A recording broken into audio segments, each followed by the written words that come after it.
On the record now. So, welcome to the show, Jennifer. Thank you so much for having me. I'm delighted to be here. Thank you so much for the opportunity. So, first things first, what was your leg into the private service industry, your first exposure? For sure. I have a bit of a unique story. I have actually been in and around the world of private service since I was 17 years old. Not many people are exposed at such a young age before university, but I had an amazing opportunity for a bit of an internship at a professionally managed estate. And I got to see the world of private service firsthand. There was a chef at that property, so I'm more than happy to talk about the chef at that property. Kind of a funny story for a chef podcast. She actually took me to my first driving test.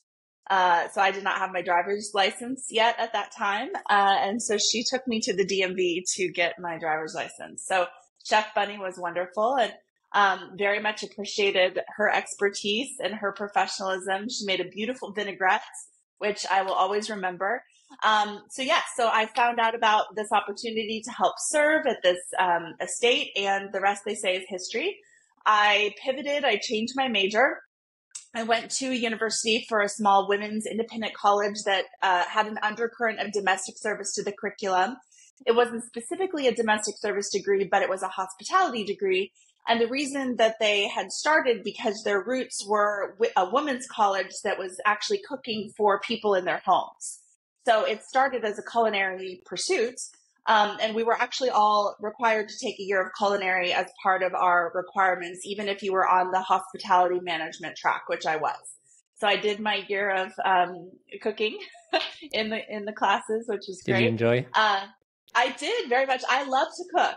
If anyone asks me what my hobby is, it's definitely cooking, and I have always enjoyed cooking. So I can pinch hit when the chef is sick or has called out or busy for the day.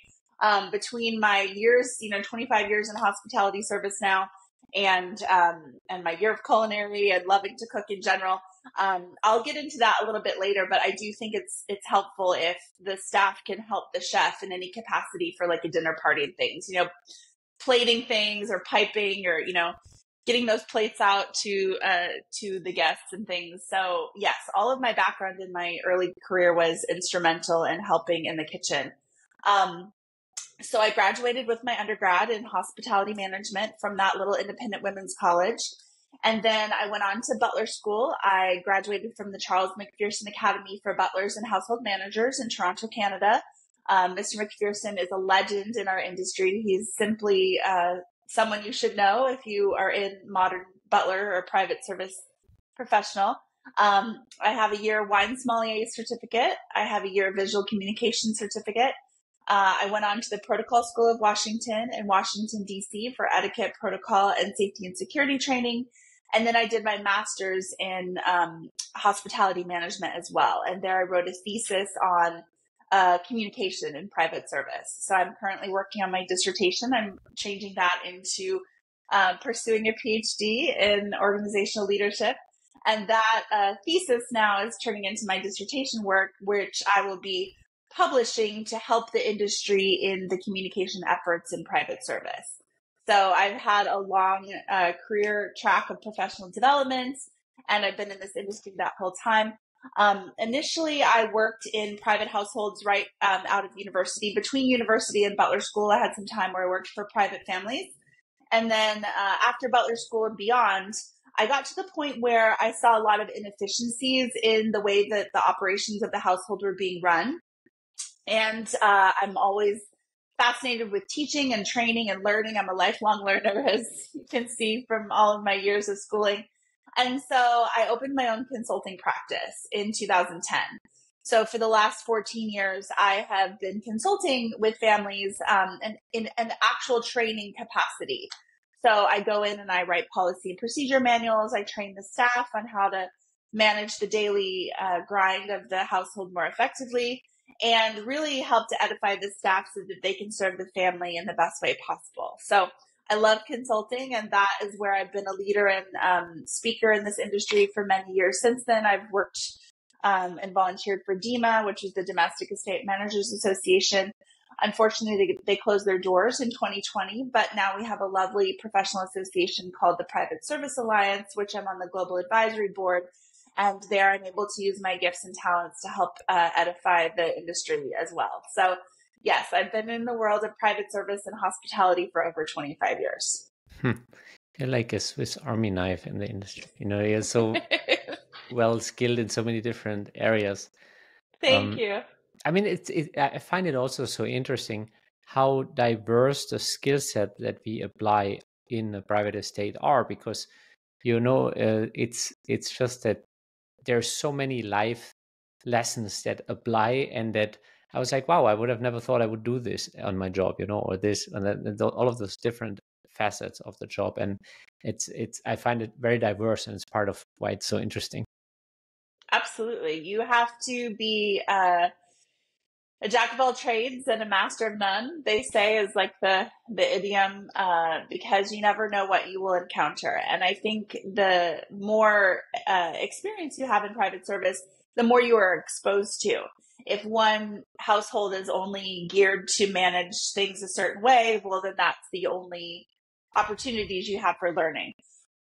Yeah. Excuse me. But the more you're exposed to, even the family's likes, dislikes, hobbies, interests, you get exposed to the world that they bring into their household through those experiences. Yeah, actually, that's very true. It's so interesting, some of the exposure that you get, because like they go down the rabbit hole of their interests, and then suddenly you have to understand, like, okay, how does this wakeboarding stuff work, and how can I support them in doing it, and how do I get the best equipment, and what's the best brand, and yeah, absolutely. Yeah. That probably falls more to the household manager or the estate manager. But I would like to say too that, the chefs often get pulled into the management aspects of running the households if they are the top professional of the organizational structure of the family. So yes, I do think that chefs have to wear many hats, not only in the kitchen, but on the management side as well. Question.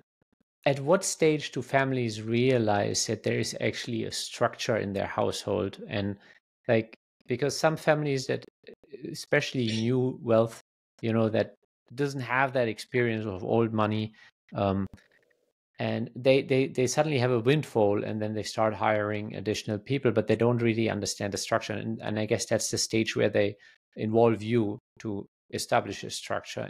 And I wonder how that goes, because I've also been in households that didn't have structure initially, and it's very rough for everybody, because you're going through that, and you're trying to establish, like, hey, this is my position, and this is kind of where we need to see if there's another team member, or how we deal with this, because like I'm not supposed to do all of that plus just the chef capacity, and maybe you can speak to that a little bit. Absolutely. That's a wonderful question. Thank you so much.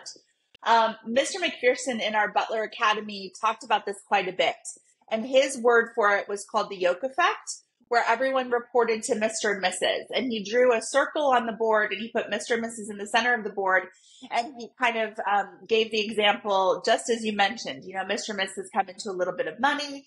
Maybe they want to hire a nanny, or maybe they want to hire a housekeeper. Usually for a young family, those are the first two hires. I would say a chef is probably the third hire, depending on the makeup of their households. A chauffeur, a gardener tends to be much later, depending on the wealth spread of the individual footprint of their estate. And so while these decisions have to be made in the daily operations of these individual lanes, Mr. and Mrs. are making the majority of those decisions, because everyone is reporting to Mr. and Mrs. And so for every nuance of how the children should be cared for, how the house should be cleaned, what shall we make for dinner, all of that has to be run through Mr. and Mrs.'s preferences, of course, but they're integral in making all of the decision-making processes. Well, at some point, Mr. and Mrs. become overwhelmed with the managerial aspect of running their household, because they are managing their household, then they are not enjoying their household. So this guest versus manager relationship has to be delineated. And that's when they understand, or hopefully they have someone like myself help them to understand that they need a manager in place to be a buffer. And so that's where you truly start to create an organizational structure for the household. In a kitchen brigade, Escoffier did this the best. You have sous chefs, you have grand marché, you have all of these things, because someone has to be in charge and actually take a leadership initiative to manage all of the goings on of the individual, employees.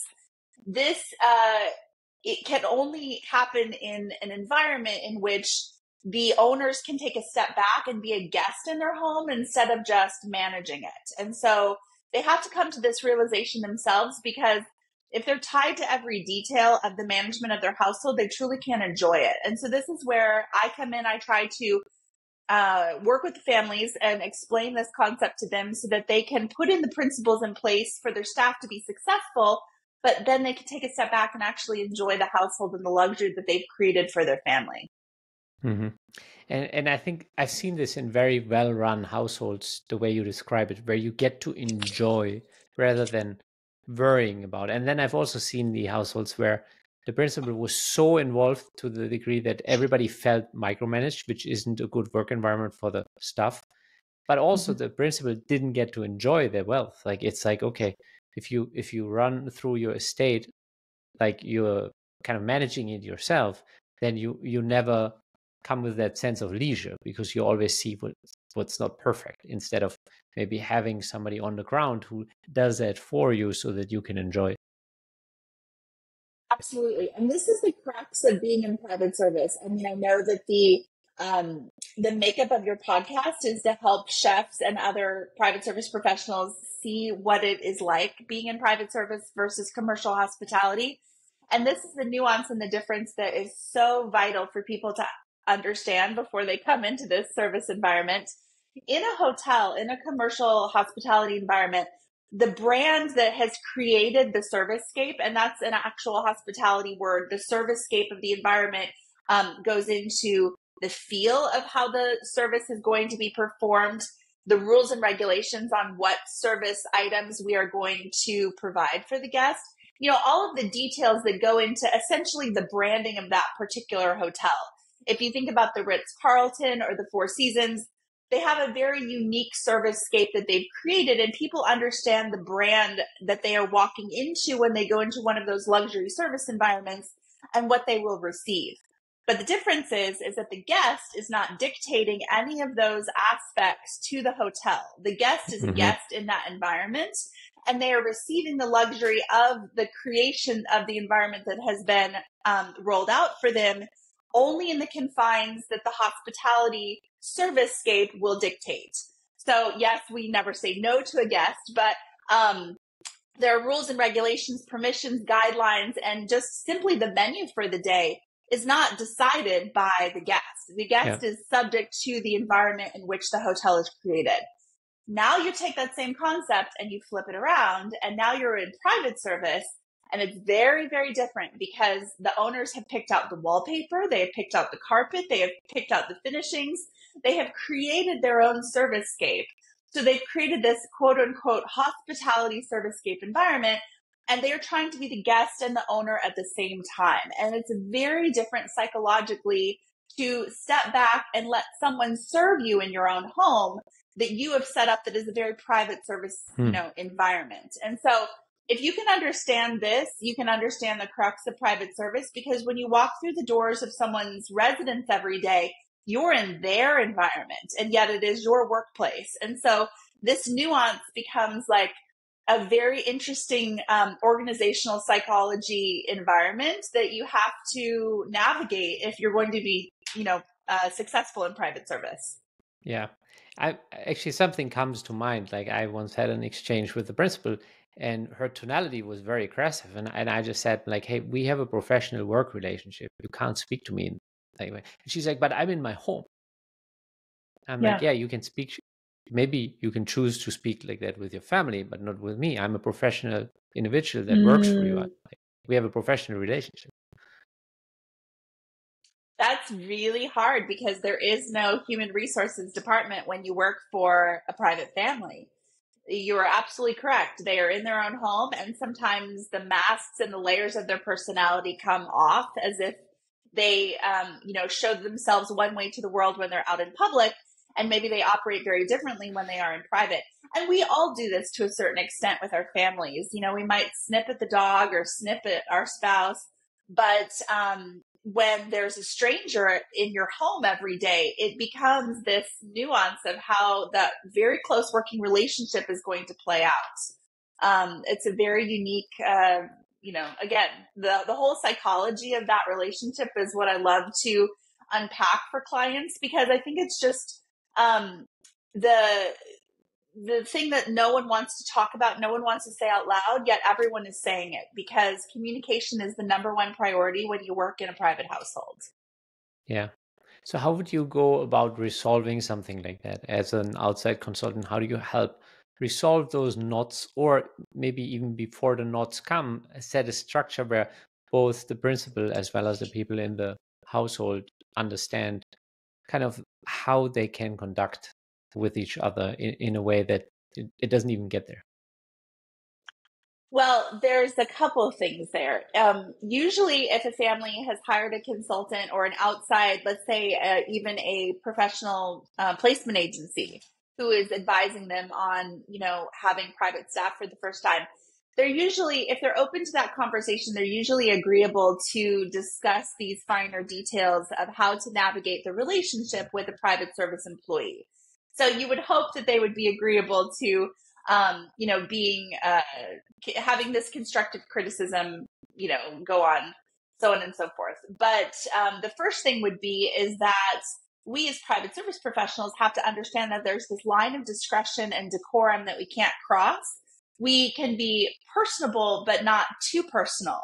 We should be professional and courteous and friendly, but not too familiar, because that way we maintain our professionalism in their home environment, and that line is not crossed. I think that many private service professionals, especially more on the caring professions, let's say a nanny or an elder caregiver, they want to care so intimately for their charges because they're caring for them physically, mentally, emotionally, maybe even rearing them as if they would, a child for a nanny or a governess.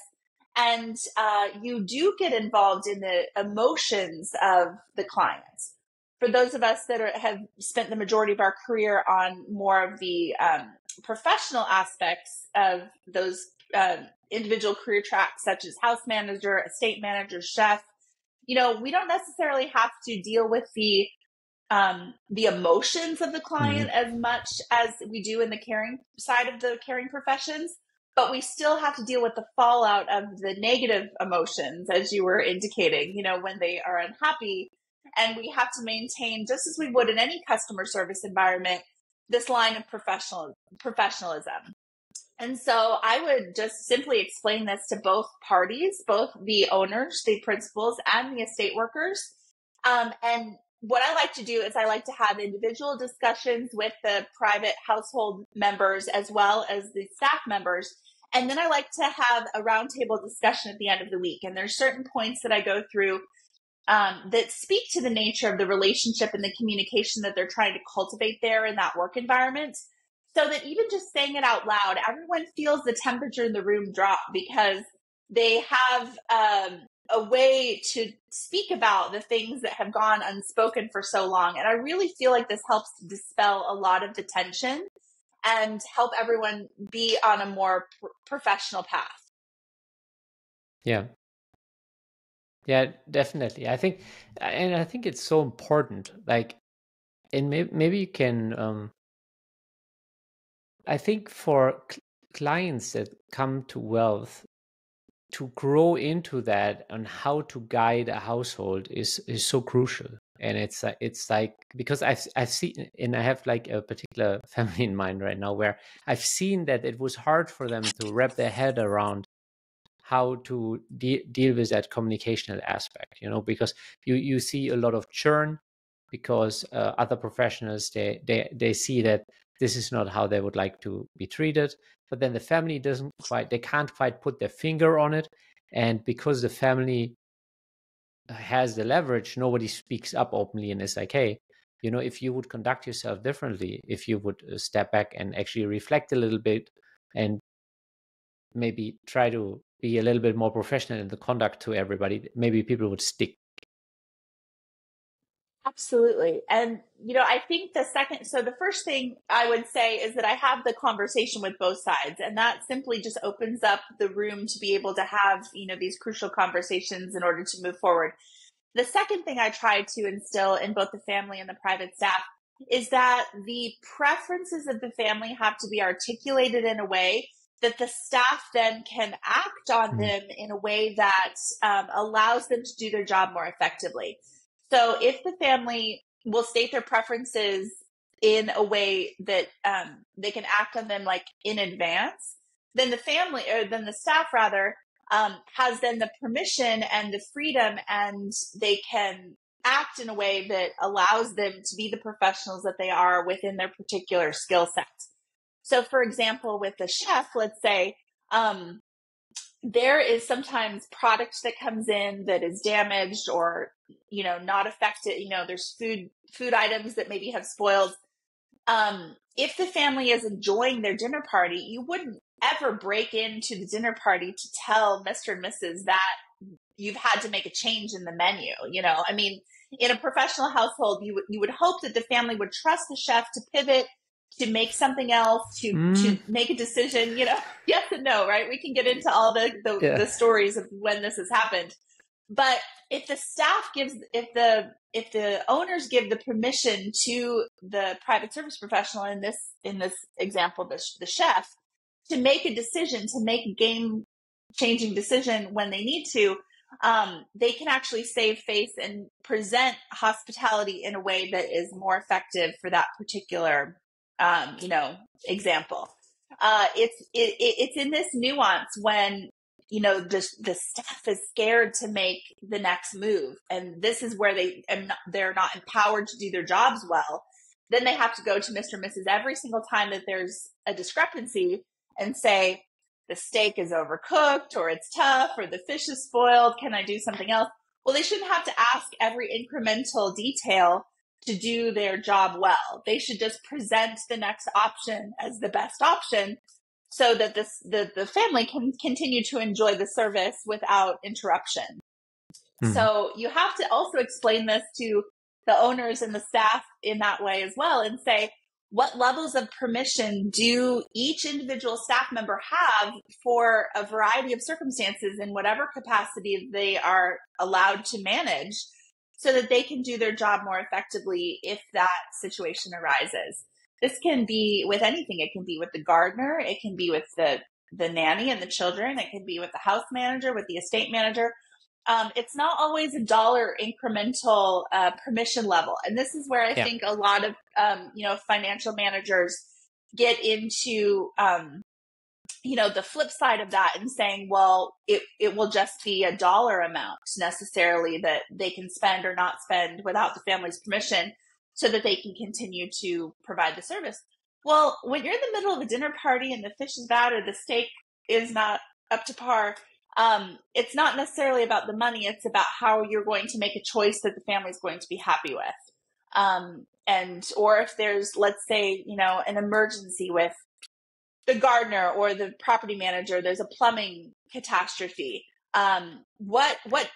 What decision does that staff member have in that moment that will make the family happy that they've continued to provide the service that they've requested of them? Yeah.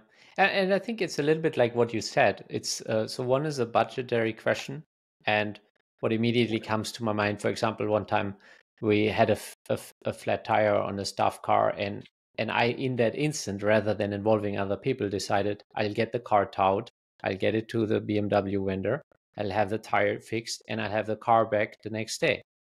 Because that would anyway be the outcome. So I was like, rather than involving everybody, I'm like, this is anyway the course of action. Like, nobody else is going to fix the tire. It's anyway going to end up with the vendor. And this way it will be back tomorrow when everybody else needs it. And that's just a budget kind of thing. But I've seen families get upset with me when I adjusted small things on the menu because I felt like it would create a better hospitality experience. And I think that it really comes down to the individual. Most likely it's the woman of the house who you're working with. And some of them were really involved and got really upset with me making a slight adjustment to a discussed menu. And that this could easily be, for example, what I'm thinking about was actually not even, it's not that I changed a course in a 6-course menu that we've discussed. It was that I added an additional side dish on a buffet that was set up for the guests on a garden party. And I was a little bit taken back that could lead to such a reaction. I was like, this was literally just standing there. And if somebody wanted to take it, they took it. And if they didn't want it, they didn't take it. But she literally brought it back into the kitchen. It was like, what are you doing? And I'm like, sorry, I just thought that would be a nice touch for the guests. But okay. Yeah. Well, you raise a lot of interesting points there. And so for the flat tire scenario, every house manager or estate manager that's been in your shoes can think of a family where that decision has gone well, and they can think of a family where that decision has gone poorly. And this is exactly where those rules and permissions have to be understood from the beginning, so that the professional in their own right can go ahead and not inconvenience the family, because ultimately that's why we are hired. We are hired to do a job so that we can take that burden off of the family so they can enjoy the lifestyle they've created instead of managing it. If they feel like they have to micromanage every detail of that decision-making process, then there is not trust, there's not established communication, and there's not established rules and permissions for the individuals so that they can do their job more effectively. And this is where I can come in as a consultant and explain that this is the deficiency in the service environment. You've asked them to do a job, you've asked them to provide a service, and then if you don't give them the autonomy and the freedom and the permission to do that job effectively, then it creates commotion for everyone. On the hospitality side, on the dinner party side, or in this case, a garden party or a pool party where a side dish was added, I do see this a lot with, like you said, sometimes the women of the house. And in my dissertation work and working in communication in estate management, the things I'm researching in this dynamic domestic service environment that is so different to working in commercial hospitality, it comes down to ownership and a feeling of providing the hospitality themselves as the owner or the principal of their household. And so the reason that these owners sometimes don't like any surprises that the staff is creating, and they want to be in touch with every nuance that is being put out, is because they're not providing the service themselves, but they still want to feel ownership that they are extending that hospitality to their guests. And so they feel slighted if anything was not run by them, because they want ownership not only of the decision-making process, but also of the execution. And so this is a very difficult service environment. And I have worked for families in this capacity as well as a private service professional before I was a consultant. And you sometimes feel deflated. You feel as though there is no room for creativity or actually delighting and surprising the guests, which are the owners. You want them to be in the guest capacity, but yet they're still acting in their managerial mindset and not allowing you the freedom and the autonomy to do what you do best and be creative as a chef. And so this is where you can have a conversation with that, hopefully with those owners in advance, and just say, may I have permission to make changes, and may I have permission to be creative in this capacity? And that is the psychology of the environment, because it's their home. Some owners want that ownership over every detail, and if anything has changed, they feel slighted. And this is something that they have to, like you said, have the insight to understand themselves in order to be successful and move forward for the future. Yeah, that's very interesting. And also there is a component, like let's say you want to be that host as the principal. You also want to be able to speak to everything that's being served. And if one of your guests comes up and like, wow, this is so delicious, what is this? And you look at them like, I didn't approve this. I have no idea. And then which could potentially lead to a situation where the principal is uncomfortable because now originally wanting to be the host, not knowing what is being served, despite having discussed it with the chef, maybe. Well, and you raised an interesting example because at a garden party or a pool party where people are walking around and choosing for themselves, sometimes a simple like label can help to know what each individual item is on the buffet. But for a formal dinner party where each course is being served by the staff, I like for the chef to come out and announce each course to the table. Some families don't like that. Some families think that that's too formal or, too much spotlight is being showed on the chef. But I think that if there's small incremental changes or any questions on the dish, then the chef has the opportunity to professionally announce each course and speak to any changes that might have been made, especially if there was a printed menu on the table. Sometimes, like if you have that disaster in the kitchen where something is burnt or spoiled or what have you, and you have to make a change, you have to put on your game face and pretend that everything is okay and say, well, I've changed the sauce because I had inspiration from the garden and we had a lovely, chive oil that I whipped up for this particular dish, so on and so forth. When in reality, you know that you are screaming in the kitchen because something had gone wrong and you've got to pretend that everything is all right in front of the guests. So that's a trust issue as well. If the owners trust you to make a decision behind the scenes that will help them to save face with their guests and help them to know that you will make everything all right in the end, they've got to be able to trust that you'll make those changes that will benefit them. So it's, every household is different, but when those things strike, you've got to be able to trust that your professionals are going to be able to handle it effectively. Yeah. But sometimes I also feel like, so people that have that level of success, they have it for a reason. And there's one common trait that I see is it's they don't settle. They are more willing to ask for things. They're more willing to fight for things. They're more willing to kind of not settle in a way.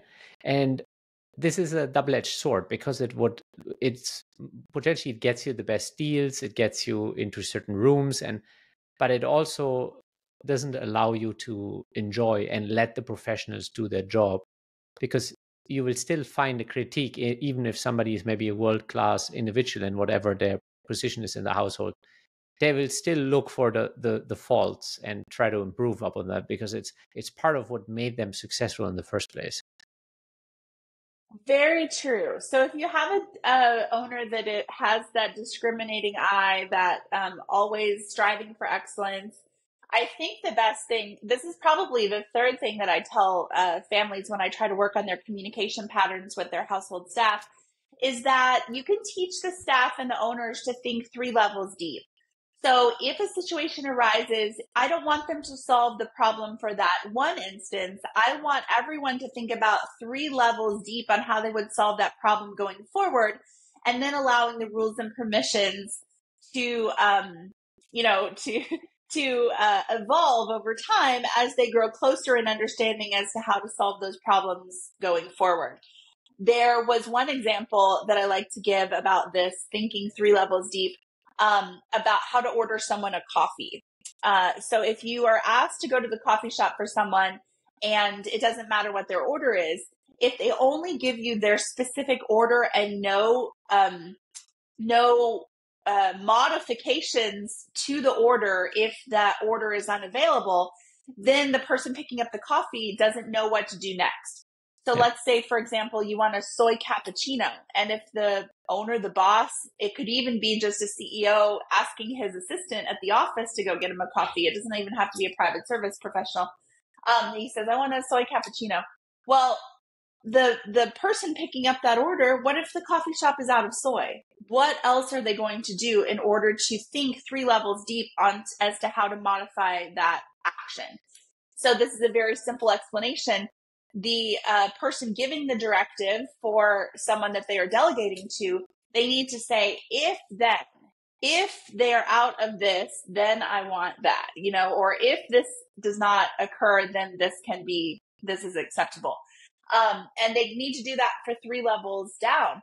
And this can be with a simple transaction or a simple request. And this can be with something that is very complex, like a building construction project or, a renovation that is occurring or an install that is occurring. In private service, we deal a lot with facility management, property management, maintenance, construction, things that are very complicated. And oftentimes these are projects that happen when the owners are away.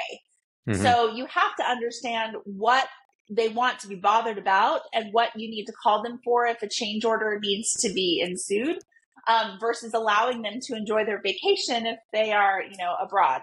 So we've kind of gone through the ranks of how to navigate communication more effectively in a private service environment. We've talked about rules and permissions. We've talked about the owner acting as the guest and the owner in their own environment and allowing themselves to take that ownership and managerial hat off and experiencing, being a guest in their own environment. And then we've also talked about empowering the staff members in order to do their job more effectively to navigate those rules and permissions in a very discriminating environment where the owners might be very picky, as you've mentioned. So all of this, I think, needs to happen early because it's better to say it out loud in advance of the problem happening rather than trying to salvage the relationship after you've already had these run-ins with your principal that you mentioned that could be a little bit more boisterous when they were upset. I think it's very helpful to have these conversations in advance so that you can set up the relationship for success. Yeah. And I think it also, like, if you arrive in a new or in a household as a new staff member, I think it helps to have certain communication systems or patterns in place where like that you can rely on. Like having that structure, having that initial onboarding conversations, like, hey, here's how we operate. This is what we care for. This is who you speak to if you don't know what's the next step. This is who you don't speak to, or these are the times where you don't approach the principal. Where, like, if that is clearly laid out in the initial stage, I think it creates a smoother experience, because sometimes you might go into a position that has been filled 5 years before the person is maybe retiring or something, and they're very used to having that perfect communication and service, and the other chef might have perfectly known what was going on and when to do all of those things. But you come from a household that is maybe completely different, where the communication patterns might be very different, and kind of the standard operating procedures are different. And so it's good to have that first touch point, be like, hey, this is how we operate. Absolutely. I think that we have all had examples of families that are good communicators. And we've all had families that we feel like their communication could be improved. So it's really good to go in as a professional, setting up your employer for success by having kind of an understanding an outline of understanding, a conversation that we all talk about the understandings that we're going to have between each other before a situation arrives. So that is a really crucial step when you're going into a new household for the first time. And certainly with a chef, because they have had training and they have had years of experience, most likely. These are very competitive jobs. I think that more often than not, we should set up our owners to give us the permissions to allow that chef, to allow that professional leeway in their professional capacity to do what they, are being asked to do. Yeah. Very interesting. So you did mention that chefs basically turn out to be like the third hire and often take on more managerial positions. Like, how, for example, would you help a chef navigate that if they were interested from actually doing that proactively, where they are a chef, but they might want to grow into being a house manager, potentially becoming an estate manager? Absolutely. I do think that, again, it depends on the makeup of the family, but being a chef and cooking day in and day out for a family is a very labor intensive position. There's washing, there's cleaning, there's cooking, there's prep work. And so when a family is trying to enjoy the lifestyle they've created instead of managing it, they're going to want to outsource the tasks that are most labor intensive first. It's been my experience that if it's a young family, because, they might need help with the children first or the help with the cleaning first, those might be the first two hires that a family makes. But oftentimes it is the cooking and the cleaning and the washing up that they don't care to do because they don't enjoy cooking. So they might want to outsource that task earlier than, a different hire. So it just depends on the lifestyle of the family. But there is a difference in cooking in someone's private residence than there is cooking in a commercial capacity, as we're all well aware. But it can be, difficult for the chef to navigate. Sometimes they're cooking in an unsuitable kitchen.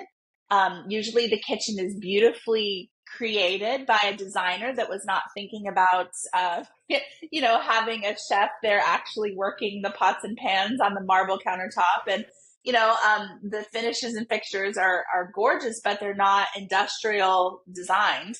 One family I worked for bought a house down the street for the chef to prep in because they had to cart their meals back and forth 3 times a day because the family didn't want the smell and the noise in the middle of the house to be an issue. They just wanted their meals to magically appear 3 times a day from down the street.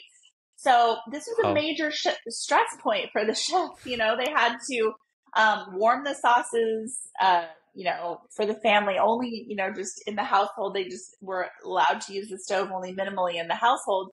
But they weren't allowed to use the family kitchen for service at all.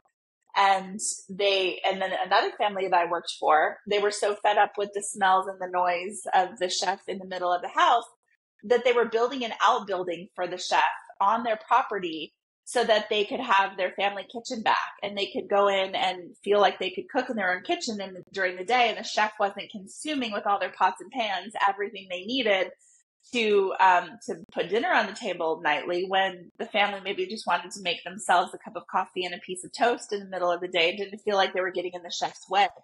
So while you're working in a household, you have to navigate the lines not only of professionalism, personalization, communication, but also you're also working in the family space in a very close working environment. So this is something that everyone should consider, as a chef career track if they're going to be in private service for the first time. That mess is on display for the family to see as they work every day. So they have to work very clean.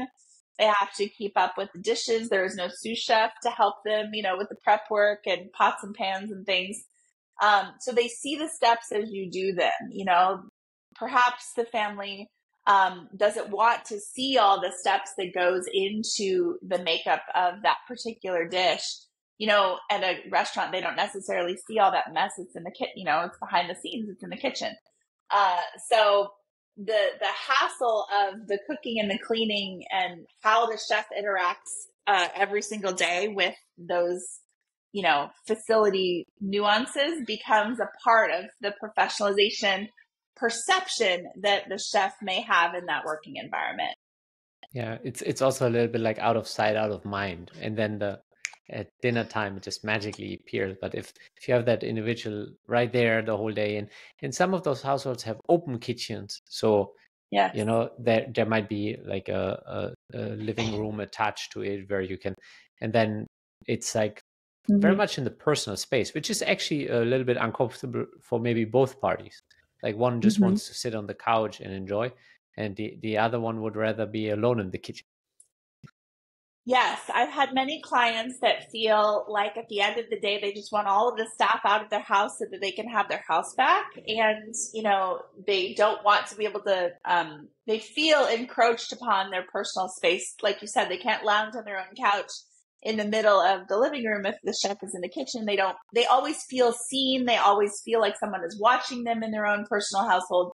So it is a very unique, close working relationship. And that's why that professionalization has to be so closely guarded.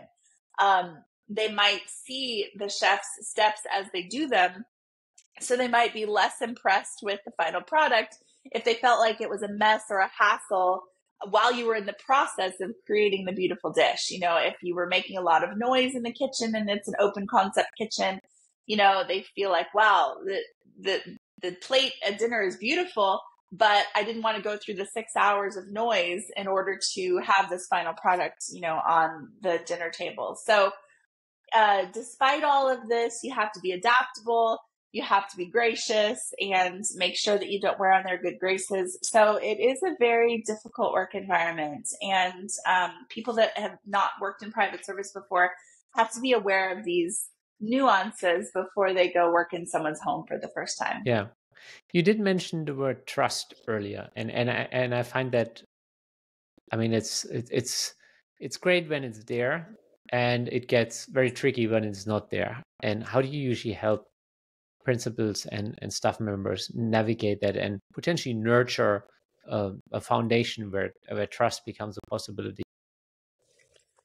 Well, trust in the capacity of managing those expectations and the understandings as to the rules and permissions, I think, is that building block of asking the right questions each and every time you have that interaction. And so the onus is on the private service professional to make sure that they are asking for incremental trust each and every time a situation arises. So, let's say you're given a praise or a compliment, you can say, great, I'm so glad that you liked the decision that I made in that instance. Do I have your permission to make a similar decision like that going forward if a situation arises that is similar? And if the owner says, yes, I want you to continue, navigating that issue in the same fashion, well, then you're building trust. Then you're building a relationship, and this is why people that have been successful with a family for many, many years and had the privilege of working for one household for many years, they know how to do everything, right from the start. And there is a level of trust that's different than for a new employee coming in and having to navigate that relationship afresh for the first time. So I would just say that the private service professional has to make sure that they're asking for the growth in the relationship each and every time you have those types of interactions, so that the family understands that you want to grow in the capacity and learning to serve them more effectively. Mm-hmm. Very, very interesting. So what are some of the biggest challenges that you helped maybe resolve between principals and private service professionals where they really needed help, and you helping with communication really made a difference?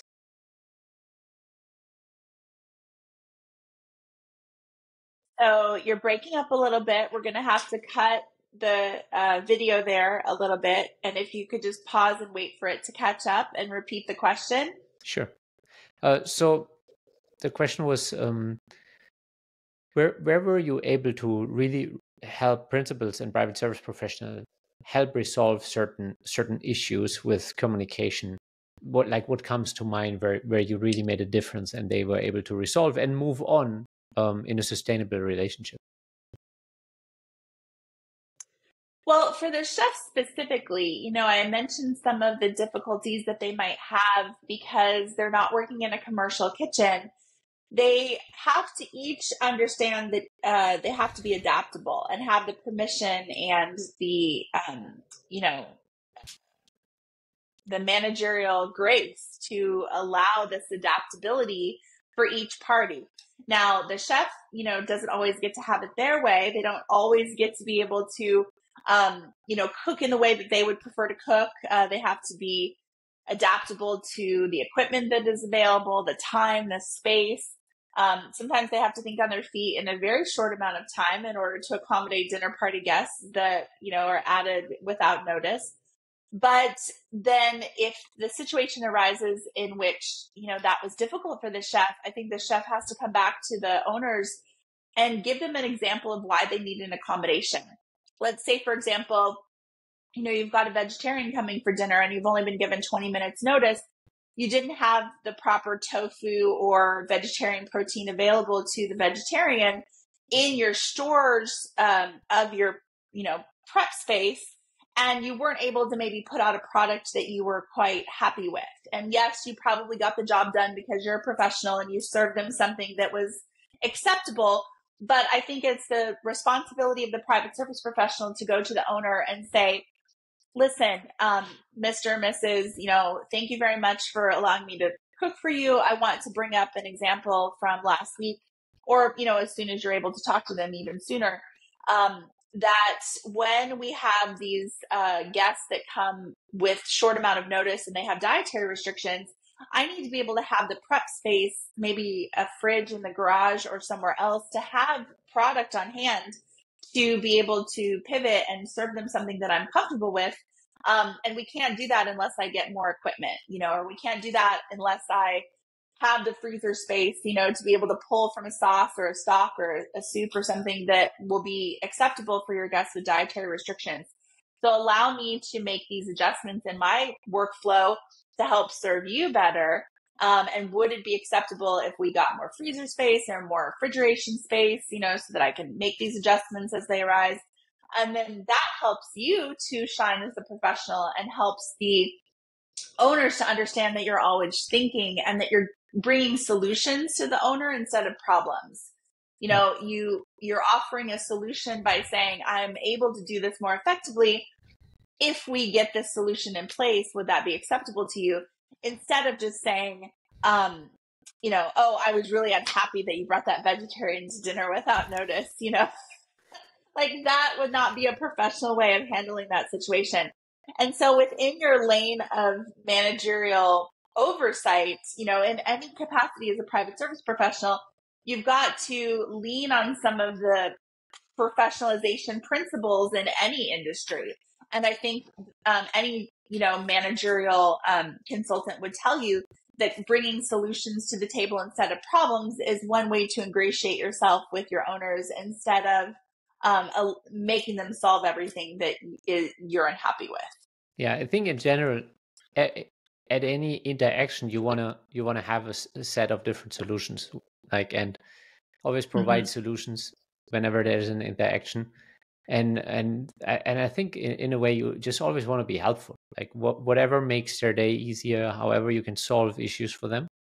And if you have interactions, like for example what you said, then think ahead of like, okay, how can we resolve this in the future? And ideally it's not just throwing money in it. Show them also that you protect their assets by not wasting their money, that it's like thought through.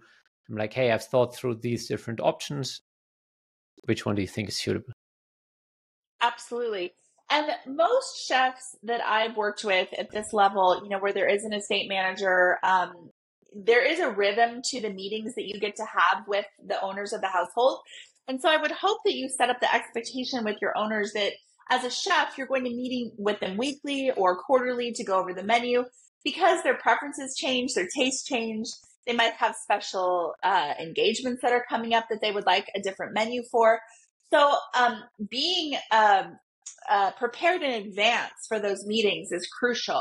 And I think not only should you have the menus in place for however long a length of time until you meet with them again or you're expected to meet with them again, but also a list of questions and concerns that have arisen from the last time you've had a chance to speak with them, and set those aside on the agenda to be able to meet with them in a calm, collected way, rather than just catching them in the middle of the day when you want to bend their ear about something. So having a regular time to meet with your owners, I think, is vital for success. And I think that each managerial position within the household should have an opportunity to meet with their owners one-on-one. So the landscaper, the gardener, they don't necessarily always have to go through the estate manager. Maybe the estate manager can be present for a few of those meetings, but you want to make sure that you're maintaining the owner's happiness, because the only metric for success in our work environment is the owner's happiness. So if something has gone unsaid for quite some time and you don't know if they are unhappy about something, you want to be able to address their concerns right away. So be able to have a running list of questions that you would like to address with your owners on a regular basis. And that will help to keep your relationship fresh and to make sure that there's nothing festering underneath the surface that might cause them concern or cause you concern, that should be addressed sooner rather than later. Yeah, I like that. Yeah, it's I wasn't aware that even but now that you are saying it like that, it makes perfect sense. Like even a gardener, you're kind of creating that visual ambience that it makes sense that at least on a quarterly basis or so, every staff member gets like a personal check-in. And I think it does make sense to maybe not have the estate manager there, just so that because I always say every person at the table changes the chemistry of the conversation, and sometimes it might help, but then otherwise things might not be spoken about because there's a third person. So I think both has like benefits to it. That's a wonderful phrase. I'm definitely going to keep that in my mind for the future.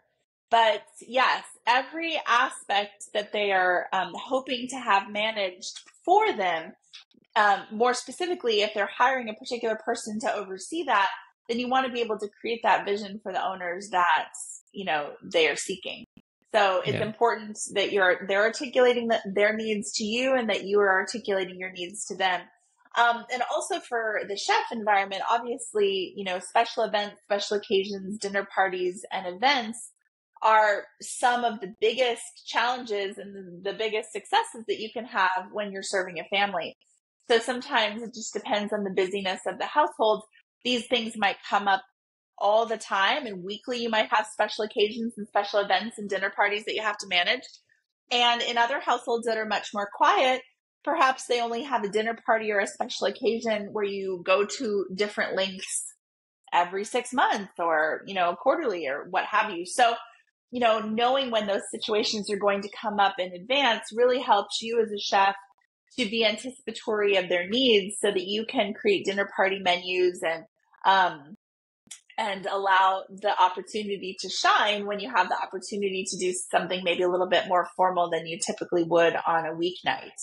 But in a bigger structure of a household that has a lot of staff, you also want to work with the administrative professionals on the team so that they are aware of the nuances of the special occasion, because there's going to be decor, there's going to be flowers, there's going to be music, things that the chef maybe is not managing. And those communications are needing to be passed out to each individual that's going to be handling the aspects of the various event details. Yeah. I think especially when it comes to events kind of evolving in a household environment, it can get really interesting, like who is picking it up, and communication becomes very crucial in that. For sure. I think when you start a new household, it is helpful to understand the rhythm of the household and how busy that entertaining schedule is for the family, because that puts everyone on their toes. The gardener has to make sure that the landscaping is beautiful. The facility and property maintenance personnel have to make sure that all of the lights are working, all of the plumbing is up to standard. Speakers. Speakers, everything. No one wants to have a vendor on site the day of a formal occasion. You want to make sure that all of that maintenance is done well in advance. The administrative professionals need to make sure that, the decor and the flowers and the internal services are all taken care of. And the chef wants to have time to prepare, and also perhaps wants to know who is attending the function, so they're not serving the same thing that you did the last time that those guests were on the property. So keeping up with the records of who were the guests of the owners, I think, is a critical aspect as well, to make sure that you're not, serving something similar that you did the last time that they were, your guests in the environment. Yeah. And actually, at least on my end, I like to take notes if we host guests, so that I have a track record of like what are their preferences, what have we maybe served last when they were here, and like so there's something to go back to. Yes, for sure. And I will take that one step further. And I think that should be shared with the administrative professionals on the team, so that you can keep a diary of all of the preferences of the household guests, because they're probably doing gifting items for those individuals. They're probably keeping up with birthdays and anniversaries. So if that individual says, well, I don't like chocolates, please don't serve me the chocolate cake, and you happen to hear that and you serve them the lemon pie instead, well, the personal assistant doesn't want to send them a box of chocolates for their birthday. That's going to feel very it's going to feel very impersonal, So if we're going to deliver 5-star service on behalf of the owners, we want to make sure that we are also being the eyes and ears of their for their guests in every capacity. And then we're really helping the owners to shine and making sure that we're being an extension of their hospitality to the people that they're serving. Very nice. Yeah, that makes perfect sense. Well, Jennifer, thank you so much. Where can people connect with you in luxury lifestyle logistics? Thank you so much. Yes, so that is my website, luxurylifestylelogistics.com. I've been in and around the world of private service for over 25 years, all things hospitality and home. I've loved for so long, so they can find me at any of those URLs. I'm on LinkedIn. I'm on Facebook, Instagram. All of that is under the Luxury Lifestyle Logistics logo. And I look forward to seeing everyone at the next convention. I believe that some of the estate management groups are going to be having some conferences in the spring, which I'm going to be participating in, as well as my my involvement with Private Service Alliance. Private Service Alliance is one of the groups that's working to raise standards in our industry for everyone. So I'm very pleased to be volunteering with that organization, as well as the Estate Management Network. So I'm very pleased to continue the conversation there and just hope that I can be, an open door for anyone that needs me in the world of private service. Yeah, and thank you for making sure that those standards are being shared out there, because it helps all of us. It helps the chefs, it helps other private service professionals by the work you're doing in those networks, as well as with the principals. So thank you for that. And thank you for the platform that you're providing for chefs to have an inroad to private service for the first time. It's a wonderful, industry. And although it is very demanding, it is something that can also be very rewarding. So thank you for elevating the conversation through your podcast and through this channel to have the conversations that people need to hear in order to be more successful. So thank you for the opportunity to be on your show.